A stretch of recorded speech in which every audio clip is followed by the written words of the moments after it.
চিকেনটা রান্না করবার লাগে আমি কী কী মশলা নিয়েছি: পেঁয়াজ, টমেটো, কাঁচা লঙ্কা, রসুন, আদা।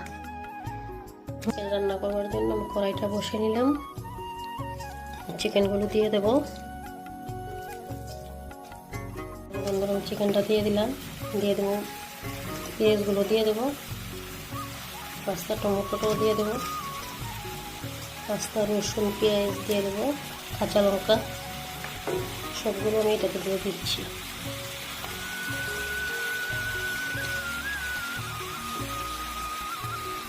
দিয়ে দেবো আমি একটু নুন, না হলে মাংসের ভিতরে ঢুকবে না। মাংস চিকেনটা রান্না করলে লবণ হবে না।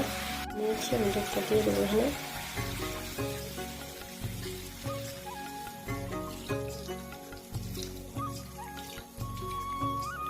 দুটো আলুও দিয়ে দিলাম।